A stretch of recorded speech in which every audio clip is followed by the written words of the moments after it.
Amis de TV Liberté, bonjour. Bonjour Frédéric. Bonjour Anne. Nous filions au cinéma tous les deux. Filer, c'est un bien grand mot, parce que vu les conditions pour se déplacer, nous trottinons comme nous allions comme des tortues. Nous trottinons vers le cinéma. Alors je commence. Une bonne richesse. Je peux commencer aussi si vous voulez. Allez-y. Eh bien moi j'ai été voir It Must Be Heaven. Ça doit être le ciel, le paradis. Toujours des titres anglais exaspérants et contraires à la loi. Rappelons-le en passant. Alors, ça fait déjà longtemps que dans le cinéma, ça fait quoi, presque 15 ans maintenant, 20 ans, que tout d'un coup, du jour au lendemain, ils traduisent plus. Il n'y a pas de sanction, donc il n'y a pas de raison que les choses ne continuent pas. La loi Toubon, de toute façon, n'est jamais respectée. Non, justement, la loi Toubon est bafouée. Mais M. Toubon s'en fout d'être bafoué, visiblement. Oui, il a eu le poste en se ralliant, là. Ce film est celui d'un cinéaste palestinien, brillant, intelligent, qui ne veut pas parler de la Palestine, de l'effroyable situation de son pays, mais qui fait finalement un film symbole. Son film est une fable sur la violence. Et alors, c'est pas la violence telle qu'on la voit, c'est-à-dire les gens massacrés en Afrique, les gens massacrés en Israël, les gens bombardés en Libye, en Irak et en Syrie. Non. Et c'est un film sur, j'ai envie de dire, une violence ordinaire, la violence des villes. Cela se passe dans 3 villes, dans 3 pays en tout cas, Israël, la Palestine, Paris, un Paris sans personne, et New York. Ça me permet de faire un petit cocorico. Les rues de Paris et les jardins de Paris sont d'une beauté. Surtout quand il n'y a personne. Quand il n'y a personne, c'est absolument extraordinaire. Je vais vous dire, moi qui ai eu la chance de travailler pendant presque 1 an sur les Champs-Élysées, vous arrivez à 7h30 au printemps, quand il n'y a pas tous les... Je ne donne aucun mot. Et que vous voyez les gens juste qui nettoient un peu devant les cafés, le soleil et qui encore, arrive. Les Champs-Élysées ont été très abîmés. Non, mais je vous dis à 7h30. Oui, mais les façades ont été très abîmées. C'est les grands boulevards dans 2 ans. Et alors, des passages d'une infinie poésie, notamment sa porteuse d'eau dans la campagne palestinienne. Cette fille qui est poursuivie par la police à Paris et qui va être...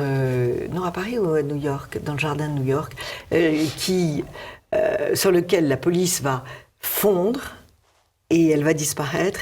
Il ne va rester que des ailes d'ange. C'est une scène absolument magnifique. C'est une... Et puis ce tatoué du métro qui terrorise Suleiman qui est en face de lui et qui finalement va partir. Et puis cette caricature gentille, on ne peut pas dire que ce soit méchant ni agressif, de la police qui est... que l'on fait rouler sur ces... Vous savez, c'est ces roues électriques, là. Alors, on voit 3 types qui roulent comme des adolescents. On les voit mesurer aussi dans un café la taille des tables pour pas qu'ils dépassent sur le trottoir. Donc, des choses très, très inintéressantes et peu de conséquences. Alors qu'il y a tant de choses à vérifier et à contrôler. Donc c'est un film d'une immense poésie, mais il faut bien le dire, très très long.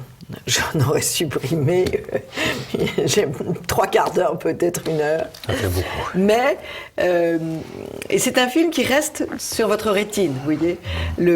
Au moment même, on se dit, non, c'est pas vrai... On regarde l'heure, si on s'est couché un peu tard la vieille, on dort tranquillement. Et puis c'est un film qui demeure, qui est extrêmement signifiant. Donc si vous êtes bien en forme, s'il pleut beaucoup, et si vous avez un certain âge, parce que c'est pas un film qu'on appréciera quand on est jeune, et encore moins avec des enfants, c'est un film intéressant. Voilà. Alors, avant que je vous parle des peu de films que j'ai vus, parce qu'on se déplace difficilement, et même on ne peut pas se déplacer, je voulais rappeler que se rejoue au Quartier Latin, rue Champollion, Canal, le fameux film d'Andrzej Wajda. Moi, j'ai vu quand j'étais jeune, ça date déjà maintenant une quarantaine d'années, ce film, ou même un peu plus. Quelle histoire, oui, c'est magnifique, c'est un des plus beaux films de Wajda. C'est avec ça qu'il s'est fait connaître d'ailleurs, Canal avec un K. K-A-N-A-L, c'est l'histoire des résistants polonais et qui se réfugient dans les égouts. Et c'est toute leur bataille dans les égouts, c'est remarquable comme film. C'est un très très beau film. Ceux qui ne l'ont pas vu, c'est en noir et blanc, allez le voir, c'est bien. Et puis je voulais aussi dire bravo à un acteur de cinéma, un grand acteur de cinéma d'Hollywood qui hier a eu ses 103 ans. Vous savez qui est-ce ? Non. Je vais vous mettre sur la piste. Son fils a fait une belle carrière. Aussi. Oui, un Américain.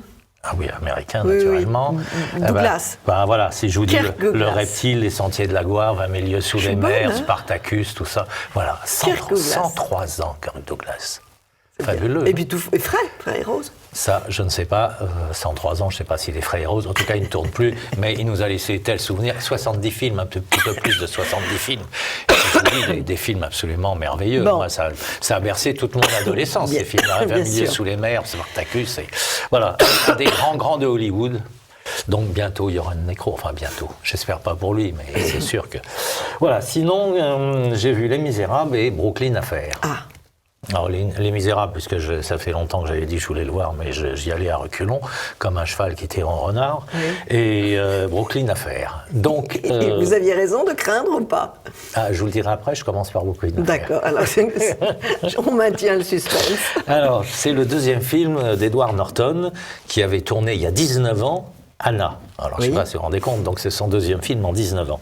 Alors, c'est un roman qui s'appelle Motherless Brooklyn, qui a été écrit en 1999, mais lui, il le transpose en 1950, parce que il y a l'histoire quand même du racisme vis-à-vis des Noirs en 50, alors que maintenant, c'est quand même un peu plus faible aux États-Unis. Alors, c'est l'histoire interprétée par Edward Norton, et qui joue dans le film, effectivement, d'un dénommé Lionel Esrog, qui est affligé du syndrome de la Tourette, de Gilles de la Tourette. C'est-à-dire je veux dire, des tas de tics, de tocs, etc. Mais là, les tics et le toc, ils sont dans des cris, puis en même temps, ça lui permet de faire des phrases complètement décalées, quelquefois un petit peu grossières. Là, on est malheureusement aux États-Unis. C'était pas nécessaire, c'est trop souvent, à mon avis, je sais pas si c'était dans le roman, mais ça gâche un petit peu. Mais on s'y habitue, mais enfin, de temps en temps, c'est un peu pénible. Déjà, si vous avez en face de vous quelqu'un qui a déjà... Bon. Alors, au cinéma, c'est un petit peu pénible. Mais enfin, bon, passons, c'est pas le sujet principal du film, mais on aurait voulu qu'il... c'est quand même le héros. Oui, c'est le héros. On aurait voulu quand même qu'il n'y ait pas d'un cachet et qu'il se calme pendant tout le film. Il travaille pour Frank Mina, qui est interprété par Bruce Willis, qu'on voit assez vite disparaître puisqu'il se fait tuer. Bon, Frank Mina est un patron d'une agence privée, une agence de détectives privés, et donc Edward Norton est un des types de l'agence qui travaille avec lui. Il a une admiration, l'autre c'est un peu son père, son mentor, etc. Il est tué, et avant de disparaître, il lui dit il faut aller à la recherche d'une fameuse Laura Rose. Vous aurez l'explication pourquoi après, qui est interprétée par une noire, parce que c'est une noire, enfin une noire une jolie femme, oui. Jolie femme, oui, jolie femme, très intelligente, qui est noire assez léger, puisque métisse, voilà, exactement, puisque vous comprendrez après pourquoi. Donc il lui demande de la protéger et donc alors il se met en chasse, il réussit à la trouver au bout d'un certain temps et elle le met sur la piste de Moses Randolph, qui est un pont de la ville. Un pont de la ville qui est en même temps... hors pair. Un mafieux hors pair, pourri, mais avec une logique qui est très intéressante, qu'on voit dans la scène finale, c'est très très intéressant. Il justifie... Bon, alors je vous parle de la scène à la fin. Racontez pas l'histoire. Non, il se voit, mais je raconte jamais les histoires. Il est dans une piscine, donc ils s'expliquent tous les deux. Ils se mettent un petit peu d'accord, enfin ils s'expliquent tous les deux, et là, il y a une sortie il explique comment, quand l'argent c'est intéressant, quand le reste c'est rien, S'il faut déplacer quelques centaines de nègres, on n'en a rien à foutre, etc. Mais c'est pas par racisme, en fait. On se rend compte que ça peut être des blancs aussi, tout ce qui ne gagne pas d'argent, tous les petits, etc. Les nuls, les nanas devenues. C'est un petit peu les sans-dents, voilà. Donc ceux-là, on y va, et parce qu'on peut se faire du fric. Et vous avez 5 minutes d'un cynisme parfait, très cohérent, sur le capitalisme cynique. C'est très intéressant comme dialogue. C'est une belle leçon, oui. Oui, une belle leçon. Alors, le film... On a le problème un petit peu des Noirs, puisque là, Laura Rose discute évidemment beaucoup avec la mairie, qui en fait les vire pour faire de la spéculation par tous les moyens. Et elle fait partie d'une association droit au logement, etc. Donc vous avez certaines enquêtes. Alors ça débute. Les 10 premières minutes, c'est pas mal, jusqu'au moment où donc, on le voit, Bruce Willis, patron détective, qui a toujours une gueule, chapeau, manteau long, etc. Et très bien, il se fait descendre. Et après, pendant 20 minutes, on se dit « Quel daube ce film !» Ça part dans tous les sens, on s'ennuie. On ne sait absolument pas où on va. Lui, avec son syndrome de Tourette, il y en a un autre qui fait un peu le clown, on a l'impression d'avec Laurel et Hardy. J'ai détesté pendant 20 minutes. Et puis après, ça reprend. Et ensuite, vous avez, à peu près à ce moment-là où moi j'ai vraiment raccroché, il arrive dans une boîte de jazz. Alors là, vous avez le droit à un concert de jazz, un petit bœuf de jazz. Et jusqu'à la fin, vous allez avoir de la musique somptueuse de jazz. Comme c'est une de mes musiques préférées, mais c'est très beau. Et là, ça démarre, et le film est superbe. Bon. Parce que c'est remarquablement filmé. Vous avez des clairs-obscurs qui sont très bons. Vous avez des scènes d'action qui sont très bien faites. Vous avez le suspense, vous avez les vues, vous avez le cadrage, vous avez les éclairages, et vous avez les dialogues aussi qui sont intéressants. Donc à partir de ce moment-là, on commence à rentrer dans l'action, c'est une enquête, etc. C'est très très bien fait. Bien. Donc ça, je le recommande, mais vous avez 20 minutes où vous allez vous dire où je vais. Mais heureusement, c'est au début. C'est gênant quand c'est à la fin. Donc vraiment, je recommande ce film, même s'il y a un petit creux, un petit mou au début. Bon, la fin du suspense. Merci Edward Norton. Les Misérables. Ah, Les Misérables. Alors, je dois m'excuser, parce que la dernière fois, j'ai dit que, vu ce qu'on en disait, j'y allais à reculons. Oui. Et ben pour moi, c'est un des plus beaux films de l'année. Ah bien. Ah non. Parce que les critiques disent n'importe quoi, en disant il renvoie flics. Non, mais il renvoie les gens dos à dos. Ça n'est absolument pas ça. Alors déjà, sur le plan filmique, c'est remarquablement fait. On ne s'ennuie pas un instant. C'est très bien joué. Donc c'est le roman de Victor Hugo actualisé aujourd'hui. Actualisé. Alors dans les banlieues, c'est ça ? Deux choses. Non, c'est pas le roman de Victor Hugo. Simplement, il prend Victor Hugo parce que bon, il avait. Parce que c'est un nom. Oui, c'est un nom évident. Puis il avait écrit les Misérables dans le coin, etc. Bon, alors simplement au début. C'est drôle parce que il veut quand même, c'est un arabe là, donc il veut quand même montrer un petit peu que les jeunes noirs et les jeunes arabes se sentent français. On les voit qui viennent pour défiler quand on a gagné la Coupe du Monde avec des drapeaux français.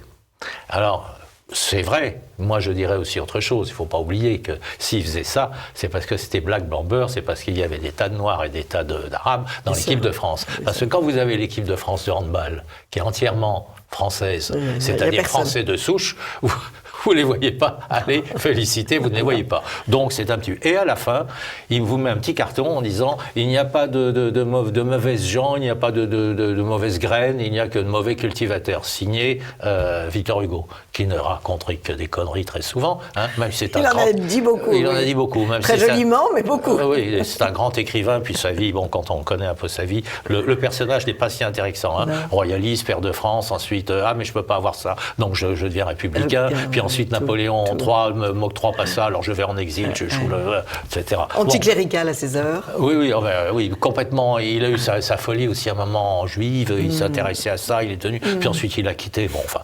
Grand écrivain, mais le bonhomme est assez discutable. Donc, à part ces deux petits trucs-là, donc c'est l'histoire d'une patrouille de la BAC, et qui se retrouve en banlieue. C'est exactement ce qui existe à l'heure actuelle. C'est remarquablement fait.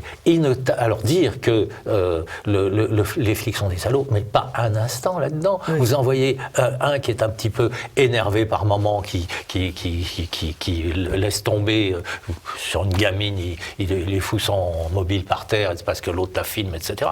Je veux dire, rien de grave.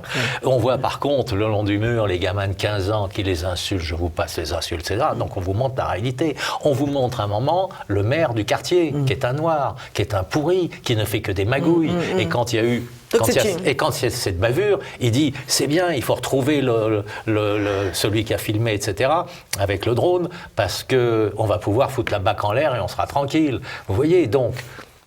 Et vous avez 3 flics, 2 blancs et un qui est un beau garçon et un qui doit être martiniquais, quelque chose comme ça. C'est lui qui fait la bavure. Donc il n'a pas choisi un blanc. C'est absolument pas manichéen. C'est une photo du réel. C'est une photo. À la fin, vous avez la révolte parce que le garçon qui a pris le coup de balle trap, de flashback, de flashball, pardon, pas de flashback, de flashball dans la figure. Donc il veut se venger à la fin. Et vous voyez la révolte. C'est la guerre civile, quand même. Carrément, ils font sauter la voiture avec leur feu, etc. Ils balancent. C'est remarquablement filmé, c'est très bien fait. Et c'est pas du tout contre les flics. Au contraire, ils vous montrent qu'il y a plein de pourris. Vous voyez la personne, il se moque un peu d'un flic, il y a eu aussi 2 flics, il faut pas se voir trop. Il lui dit d'aller dans un machin pour avoir des renseignements dans un café. L'autre rentre, il dit bonjour, tout le monde, salam alikoum. Oui. Donc voilà, on vous montre bien que on parle chez eux, comme chez eux, etc. Et vous voyez, personne ne répond, vous voyez qu'ils regardent avec haine tous les musulmans qui sont là, les noirs musulmans. Donc je veux dire, il fait aucun cadeau. Et moi je dis que c'est vraiment le film à retenir. Bravo. Bien meilleur que La haine qu'il y avait eu. Parce que ça, c'est une étude sociologique qui est remarquablement faite. Vous faites œuvre très utile, parce que je n'avais pas l'intention d'aller le voir. Et maintenant, allez le voir.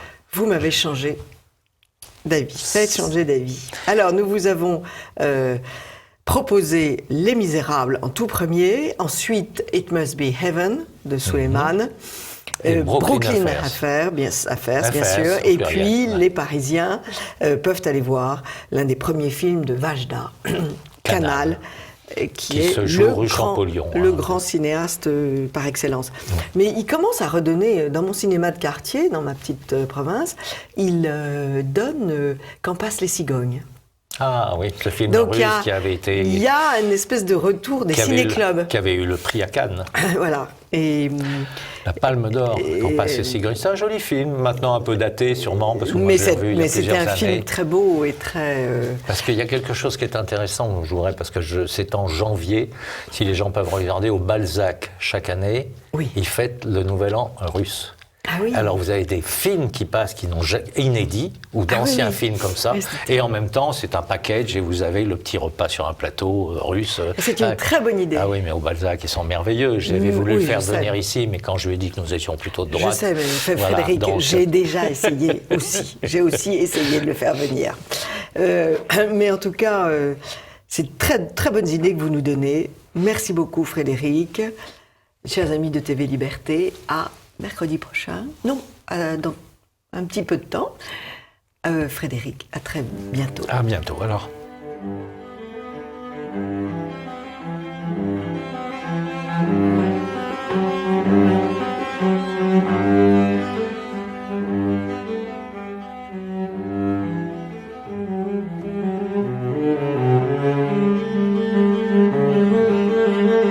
Chers amis de TV Liberté, bonjour. Nous avons la chance de recevoir ce matin, pour notre rubrique patrimoine, Jacques Renaud. Bonjour monsieur. Bonjour. Vous êtes l'heureux héritier d'une très belle demeure que votre famille habite depuis un siècle, m'avez-vous dit. Oui. C'est hier. Enfin, elle en est dépositaire depuis un siècle. Dépositaire, voilà. Vous avez raison. Cette demeure s'appelle le château de Châtenay, ou la Sancière. Alors vous allez nous dire où est ce château et pourquoi la Sancière. Alors, c'est assez simple. Cette propriété est située, en gros, à mi-chemin entre l'aéroport Charles de Gaulle et Chantilly. Oui. Ça se situe bien pour la plupart des gens. La Sancière est un lieu dit de la propriété par lequel on a nommé une société commerciale pour lui donner une vocation. Oui, mais il y a un titre. Il y a une raison. Oui, ça vient du sens. Ça vient du sens. Bien sûr, voilà. L'impôt de l'Ancien Régime. Voilà. Et ça permet peut-être de parler un mot de la naissance de ce lieu. Oui. Parce que finalement, ce qui s'est passé dans ce petit village de Châtenay avec la création de cette propriété, s'est passé dans beaucoup de villages de France. Cette propriété est née de la Révolution française par une vente de biens nationaux. Et ça nous rappelle que cette bourgeoisie qu'elle est triomphée... C'est-à-dire une famille a été dépossédée à la Révolution française. Le clergé. Et c'était une abbaye. Une abbaye. En fait, c'est l'abbaye de Saint-Martin-des-Champs. C'est ça. Les bénédictins de Cluny. Oui. Évidemment. C'était Cluny. C'était Cluny, oui. Et c'était surtout une très grande ferme. Oui. Ce qui nous rappelle, une des plus grosses probablement de la région, ce qui nous rappelle que tout ce secteur, toute cette région du nord de Paris, avait une vocation agricole. Oui, et ce qui nous rappelle que ces abbayes cultivaient beaucoup, pour quoi faire ? Pour nourrir les gens qui le recevaient, c'est-à-dire les pauvres et les malades. C'est ça. Alors, à Châtenay, il n'y avait pas de bâtiment conventuel, mais une grange limière, une très grosse ferme, et des revenus. Des revenus de la terre, voilà. Donc, ces biens-là ont été vendus. C'est parmi ceux qui ont été vendus le plus tôt, le plus rapidement, en 1791, parce que l'hospitalier et tout ce qui était l'éducation, évidemment, on a tardé davantage, on en avait trop besoin. Bon. Alors, cette bourgeoisie qui a acheté presque partout en France, ce sont des gens qui habitaient tout près, qui connaissaient, et qui ont toujours voulu bien faire, parce qu'ils avaient probablement une certaine aisance, mais pas encore la reconnaissance sociale. Donc partout ils se sont entourés de ce qu'il y avait de mieux comme architectes, comme comment. Et ça s'est passé à Châtenay. Donc on est passé. Donc ils ont construit. Ils ont construit. Ils ont démoli et construit. Ah, ils ont démoli. On démolissait beaucoup, facilement. Oui. Hein. Donc il y avait. Ils ont démoli tous les bâtiments. Oui, mais c'était des bâtiments de ferme. Oui. D'accord. Ils ont démoli. Alors on ne peut pas dire que c'était exceptionnel. Mais enfin, c'était pas. Oui, ils n'ont pas démoli un château. Non. C'est eux qui ont construit. C'est eux qui ont construit, et surtout, ce qui est important, parce que ça s'est passé aussi dans beaucoup de villages de France, c'est qu'on est passé à une nouvelle esthétique. Hein. Oui. C'est vraiment, pour dire de manière savante, un changement de paradigme. Hein. On est passé vers une propriété d'agrément. De petites briques rouges. Oui, alors c'est du 19e, la maison qu'on aime. Elle a beaucoup de charme. Oui, elle est simple, mais c'est une maison haussmannienne. Hein. Oui. J'allais presque dire... Elle est simple, mais son charme, et vous allez nous en parler, son charme, c'est ce parc. Oui, c'est ça. Elle est entourée, elle est dans les bras des arbres. C'est exactement ça l'intérêt majeur. Oui. Parce que le parc a été dessiné par un paysagiste aujourd'hui, enfin à l'époque on disait plutôt un jardinier, qui s'appelle Varé, qui est l'auteur du Bois de Boulogne. Son rôle au Bois de Boulogne a été très controversé, mais on sait quand même que c'est bien lui qui est l'auteur du dessin du Bois de Boulogne. Après ça, toutes les équipes qui entouraient Haussmann et Alphand ont un peu détrôné le jardinier. Alors, avant, c'était un jardin à la française. Il y a eu un petit jardin à la française, oui. Et tout d'un coup, ça devient un jardin à l'anglaise. Ça devient un jardin à l'anglaise. Alors, l'intérêt majeur de cette propriété, de cette maison, c'est d'avoir gardé le parti d'origine qui est surtout fait des perspectives vers les lointains. Extraordinaire, les perspectives. C'est très étonnant parce que on est, aujourd'hui encore, la vraie rareté du lieu, c'est ça. Parce que ces propriétés ont été très nombreuses. Oui. Ces maisons de maître 19e ont été très nombreuses. Oui. Je dis quelquefois en souriant, bien que j'aime beaucoup cette maison, que c'est une maison catalogue de l'époque de Napoléon III. Hein, parce qu'elles ont toutes été faites un peu de la même catalogue manière. Haut de gamme. Oui, c'est ça. Mais les perspectives vers les lointains ont souvent été perdues. Et on retrouve souvent ces propriétés dans un océan de laideur. D'abord parce qu'elles ont été morcelées. Voilà. Donc on a coupé... Voilà. Alors Châtenay, c'est exceptionnel parce que cette propriété, qui a gardé son parc, même s'il a vécu, mais qui a gardé surtout le parti d'origine, et le village lui-même est étonnant. Et le village participe de la qualité de la propriété. Le village, c'est quand même extraordinaire, c'est 75 habitants. Oui. C'est 2 maisons en un siècle. Ah oui. C'est tout ce qu'on a construit. Et donc des maisons anciennes. Alors oui, il y a une harmonie urbaine qui est toute simple. Oui. Voilà, on n'est pas à Sarlat, mais il y a une harmonie urbaine qui est toute simple, qui est très appréciée par nos voisins aujourd'hui, ce qui nous fait grand honneur. Enfin, je veux dire les villages voisins. Oui. Et ce petit village de Châtenay, c'est une butte. Alors au sud, sur le versant sud, on a la marmite de courant de l'aéroport. Et la ville qui monte au galop. Oui. Et sur le versant nord, on a cette perspective vers la forêt d'Alat, la forêt de Chantilly, avec absolument rien pour choquer l'œil sur 50 km. Oui, pas une éolienne touchant du bois. Ah non. Vous n'avez pas encore de ce genre de projet. Mais ce que je trouve fabuleux dans votre parc, c'est les dénivellations. Ils ont créé des vallées et des collines. Oui, alors on est sur une colline, mais elles ont été travaillées, les dénivellations. Et Et vous savez, ces jardins qu'on appelle aujourd'hui romantiques, je trouve qu'ils sont très contemporains par rapport... parce que ces jardins romantiques, ils interpellent l'homme sur sa place dans la nature. Vous voyez, on est... Dieu sait si on admire tous les jardins classiques, Versailles, patrimoine mondial, bien sûr, on y souscrit 1000 fois, mais on est dans une rupture totale, là. On n'est plus, c'est un lieu commun, mais on n'est plus dans le jardin possédé par le roi et sa cour, on est dans un jardin qui vous interroge. Et les gens qui passent à Châtenay, puisqu'on a une vocation commerciale aujourd'hui, les gens qui passent à Châtenay, oui, ils sont sensibles, hein, même si c'est pas explicite. Alors, vous parlez du voisinage. Le voisinage, le village est quelquefois invité ou fait des choses dans le parc. Non, il y a des actions. Alors, à vrai dire, pas vraiment, parce que l'occasion s'est pas présentée. Non, parce que on conserve au parc, enfin au lieu, un caractère assez confidentiel. Bon, pourquoi ? Parce qu'on a choisi depuis maintenant 35 ans d'accueillir l'entreprise, seulement l'entreprise, et les caractéristiques, le caractère du lieu nous amènent des gens qui ne viennent pas traiter de secret défense, mais qui viennent tout de même se trouver dans un endroit paisible et qu'ils aiment privatiser. Donc c'est incompatible avec une ouverture au public. Alors quelle est cette entreprise ? Alors les entreprises sont nombreuses qui viennent ici, heureusement, parce que c'est comme ça qu'on porte le lieu. Oui, mais bien sûr. J'aime bien citer... Non, mais je veux dire, je parle pas de vos clients. Quelles sont les prestations de cette entreprise ? Alors, de la écoutez, vôtre. on s'est lancé à plein. En fait, on a des prestations de type hôtelier.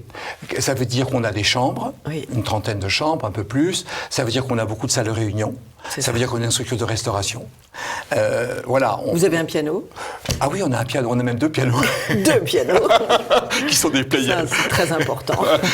Donc on peut faire venir des artistes. On peut faire venir des artistes. Ce qui nous est quelquefois demandé, vous voyez, pour un séminaire prochain au début du mois de janvier, on m'a demandé de faire venir un petit quatuor de jazz, enfin, vous voyez, pour accompagner l'arrivée des participants. Bon, alors c'est pas toutes les fois, malheureusement, mais quand ça arrive, c'est une joie. Alors, parce que ça va avec. À cette époque, la bourgeoisie n'envisageait pas une réception sans musique. Absolument, absolument. Ce qui a légèrement baissé. Oui, alors les choses ont beaucoup évolué. Oui. Les entreprises qui viennent chez nous, elles viennent surtout se rencontrer. Enfin, heureusement, la visioconférence ne règle pas tout. Et les gens ont encore besoin j'allais presque dire de se toucher, vous voyez, de se rencontrer. Et comme on est très proche de l'aéroport sans avoir de bruit d'avion. Oui, ce qui est génial. Ils peuvent descendre de l'avion et venir chez vous. Et quand ils arrivent, vous savez, sur le perron de la maison, souvent j'entends dire « c'est pas possible, ça existe encore ». Une espèce de surprise d'être là, quoi. Bon, dans un lieu... ça doit les ramener au réel, d'ailleurs. Oui. Ça doit les ramener au réel. Oui. Puis alors, ce que les gens qui viennent chercher, c'est cette rencontre physique, donc les antipodes de la visioconférence, c'est aussi presque toujours un caractère récréatif au milieu de ces séminaires. C'est-à-dire qu'il y a du sérieux, il y a de la formation, souvent du très sérieux, tard le soir, mais il y a un besoin de récréation avec des animations. Vous savez, alors on est forcément en contact permanent avec des gens qui viennent chez nous, des prestataires, qui viennent chez nous animer ces groupes dans un esprit ludique, mais avec des choses très drôles. On peut leur faire créer des fresques, on peut leur faire, vous voyez, construire des véhicules en carton avec lesquels ils font la course. Enfin, je cite ça parce que ça va vient très à l'esprit. loin, oui. Donc des choses quelquefois très simples, mais qui fonctionnent bien. Et puis alors, ce qu'on constate aussi aujourd'hui, de plus en plus, c'est que les gens qui recherchent un lieu comme le nôtre veulent aussi vivre une expérience, vous voyez, quelque chose de... Alors, il faut nous, on est invités à être inventifs et créatifs, vous voyez, et à leur faire vivre quelque chose d'autre. Bon. C'est-à-dire qu'être chez vous, c'est déjà faire un saut dans le temps. Oui. C'est autre chose qu'aller dans une tour à la Défense. Oui, ça, bien sûr, bien sûr. Alors, mais il faut quand même savoir qu'il y a de très très nombreux lieux aujourd'hui qui accueillent des séminaires. Oui, on est très nombreux, bien sûr, très très nombreux. Donc, il faut bien compter ses atouts. Il faut aussi, puisque vous faites parler, j'allais dire presque de mon métier, hein, on découvre à quel point Internet est fondamental aussi. Bien sûr. Parce que les données, Vous avez un site très très bien fait, très explicatif. Oui, c'est gentil. Oui, j'espère qu'il est comme ça parce que c'est notre vie, mais au-delà, il faut qu'on sache interpréter, comprendre les données qui sont sur le net. Parce que finalement, les désirs de nos clients sont exprimés. Oui, non, c'est très... Et puis il y a cette promenade dans le parc. Oui, alors la promenade dans le parc, elle est porteuse de sens, comme j'allais dire, comme dans tous les jardins, vous savez, c'est le sens de Polyphile. Bien sûr, mais là aussi, les promenades dans le parc, c'est quelque chose que... Tous ces cadres hyper occupés ne font pas. Vous leur donnez quelque chose de nouveau. Il faut le provoquer. Parce que si on les laisse faire, il n'y a pas l'ombre d'un espace dans le temps. Il faut les pousser. Il faut fermer les chambres à clé et dire maintenant vous allez dehors. Cela dit, les gens qui passent chez nous sont curieux toujours de savoir le lieu où ils se trouvent. Oui. Et quand on parle un peu à la fois de l'origine de la propriété et surtout de son environnement, parce que c'est très très important d'être là où on est. On est aussi maintenant dans un parc naturel régional. Bon, vous savez, quand on exerce... quand on choisit de faire vivre un lieu de cette manière, il faut s'investir dans... Bien sûr. Alors justement, comment avez-vous choisi parce que vous n'étiez pas le seul héritier de cette demeure, vous aviez des frères et sœurs. Et des cousins. Et des cousins, et des cousines. Bien sûr, et des cousines. Et vous avez été le seul à proposer un projet pour la maison Oui, alors... Vous permettez un mot un peu rapide. Il faut avoir de la chance et avoir la rage. Oui, c'est J'espère que je vous choque pas. Très bien résumé. Non, je pense que de toute façon, sans rage ni chance, on n'arrive pas. Il faut avoir de la chance parce qu'à un moment donné, et c'est vrai qu'avant se lancer, moi j'ai pas de conseils à donner. C'est pas mon métier de donner des conseils. Mais j'ai vu tel ou tel de mes amis venir voir à Châtenay ce qu'on avait fait. Et, je dis toujours. Veillez au pacte familial, à défaut de résoudre tous les problèmes de patrimoine entre vous avant de vous lancer, parce que quand on commence une activité, avec ce qu'elle comporte de risques et de succès, si on est bancal ou trop bancal, je sais que vous êtes très intéressé par les questions de patrimoine, donc elle passe aussi par les questions de partage. Absolument. Donc si on part trop bancal en termes de propriété... Il fallait que vous soyez seul propriétaire. Moi, j'ai pensé ça. Bien sûr. J'ai pensé ça, et j'ai eu cette chance-là. Oui. Et c'est curieux, parce que cette propriété, vous voyez, sur 8 générations. Les 4 qui l'ont fabriquée, et les 4 de ma famille. Oui. C'est très curieux, parce qu'à chaque génération, elle est revenue sur une seule tête. Oui. Si c'est pas de la chance... je crois pas. Je pense que c'est un héritage de l'Ancien Régime. Oui. Parce qu'il y a quand même des choses... Ils n'ont pas tout rasé. Ils ont essayé, mais avec les impôts, ils ont essayé de tout raser. Non, mais vous avez raison. Mais la demeure reste absolument unie à l'idée de permanence de la famille et du chef de famille, ou en tout cas de celui qui prend la responsabilité de la demeure. Même sans la loi salique. Même sans la loi salique, bien sûr. On se comprend bien.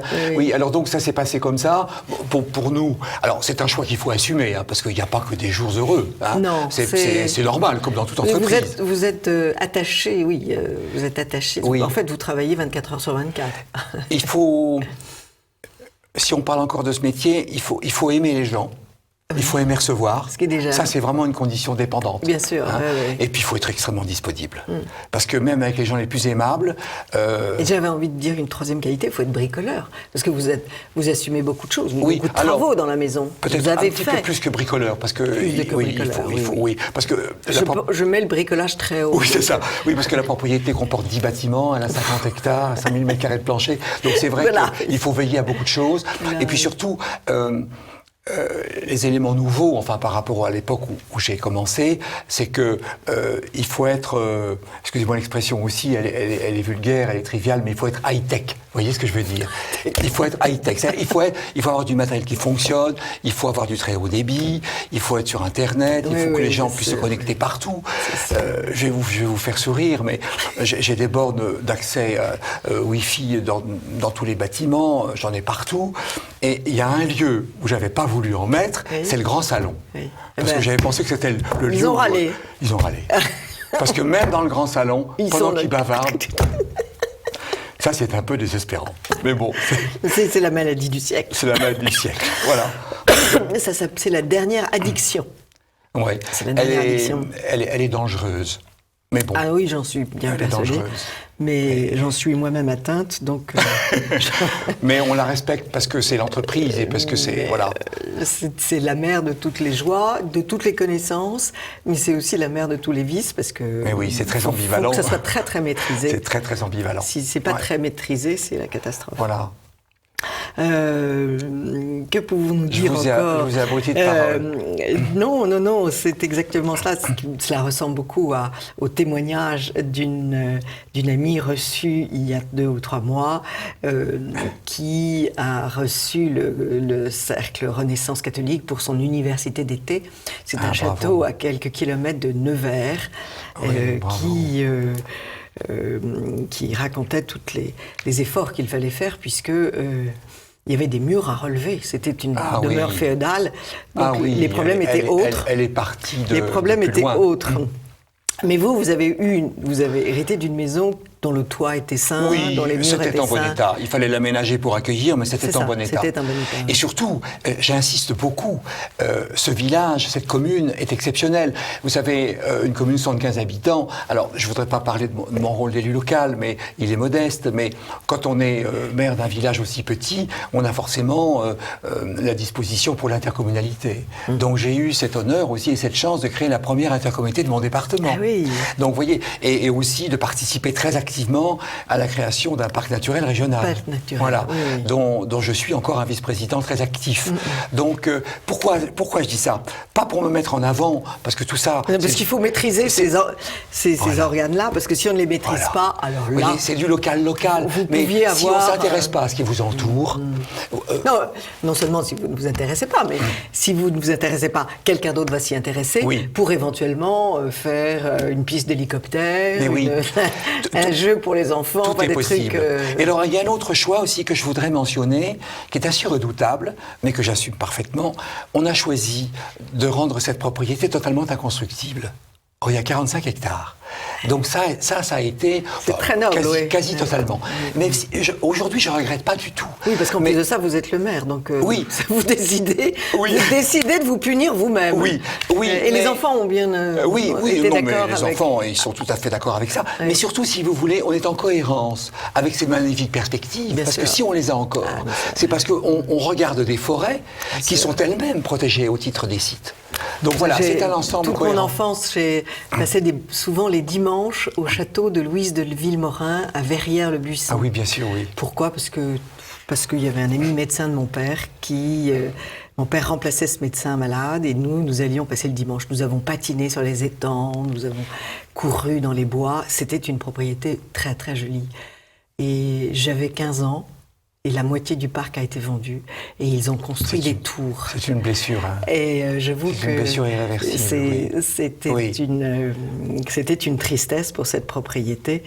Et combien de fois on a vu ça? Combien de fois on a vu des très belles demeures? Mais près de l'urbain, c'est très difficile de résister. Le parc a été massacré, c'est très difficile. Oui. C'est parce que je voulais résister à tout état d'âme futur ou à venir que j'ai pensé faire cette démarche qu'on a faite très tôt, bien avant de commencer l'activité pour d'autres raisons. Voilà. Ouais. Et donc, voilà. Ouais, enfin, joindre les actes à la parole, je veux dire que je vous admire parce que, bon.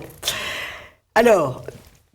Si, on la voit de l'extérieur, la propriété. Alors, la propriété est relativement confidentielle. Elle est entourée de murs. Donc, on ne voit même pas la maison, d'ailleurs.